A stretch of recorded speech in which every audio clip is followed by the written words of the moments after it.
చెన్నైలోని అపోలో ఆసుపత్రిలో 14 రోజులుగా చికిత్స పొందుతున్న జయలలిత ఆరోగ్యంపై తాజాగా హెల్త్ బులెటిన్ విడుదల చేశారు. జయ ఆరోగ్యం మెరుగుపడుతోందని వైద్యులు తెలిపారు. ట్రీట్మెంట్ కొనసాగుతోందని చెప్పారు. మరికొన్ని రోజులు జయ ఆసుపత్రిలోనే ఉంటారని అపోలో ఆసుపత్రి వైద్యులు తెలిపారు.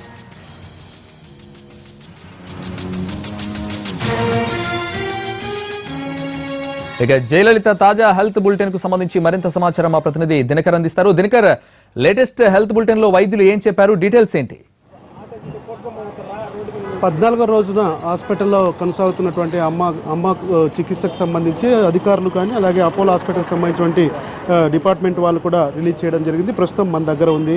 ఈ రిపోర్ట్ ప్రకారం దాదాపు అమ్మకు ఏదైతే same line of treatment is being continued, అంటే లండన్ నుంచి వచ్చినటువంటి రిచర్డ్ జాన్ బ్యాలే ఇచ్చినటువంటి ట్రీట్మెంట్ ఏదైతే ఉందో దాన్ని కొనసాగిస్తున్నామని చెన్నై అపోలో హాస్పిటల్లో ఉన్నటువంటి డాక్టర్ల బృందం అంతా మినిట్ టు మినిట్ పర్యవేక్షిస్తున్నామని చెప్పి కూడా ఇందులో పేర్కొనడం జరిగింది. మరింత కొద్దిగా ఇంప్రూవ్మెంట్ ఉన్నటువంటి వాటి వాస్తవమే అని చెప్పి అన్నారు. అంటే ఇక్కడ ఒక విషయం తీసుకోవాలి, సేమ్ లైన్ ఆఫ్ ట్రీట్మెంట్ అంటే రెస్పిరేటరీ మీద ఉందని చెప్పి నిన్న డాక్టర్లు ఇచ్చినటువంటి ప్రెస్ నోట్లో ఉంది. సో రెస్పిరేటరీ మీన్స్ అంటే ఏదైతే శ్వాసకోశ సంబంధిత వ్యాధులు ఉన్నాయో ఆ వ్యాధులకు సంబంధించినటువంటి ట్రీట్మెంట్ ఇంకా కొనసాగిస్తున్నారు. అంటే వెంటిలేషన్ పైన ఉన్నటువంటి మనకు సమాచారం. అయితే దీనికి సంబంధించి ఇంకా మరికొద్ది రోజుల పాటు అపోలో హాస్పిటల్లోనే ఆవిడ ట్రీట్మెంట్ కొనసాగుతుందని చెప్పి అప్పటి వరకు ఇంకా హాస్పిటల్లోనే ఉండాలి అని చెప్పి కూడా డాక్టర్లు నిర్ధారించడం జరిగింది. దానికి సంబంధించినటువంటి ప్రెస్ నోట్ కూడా ఇవ్వడం జరిగింది.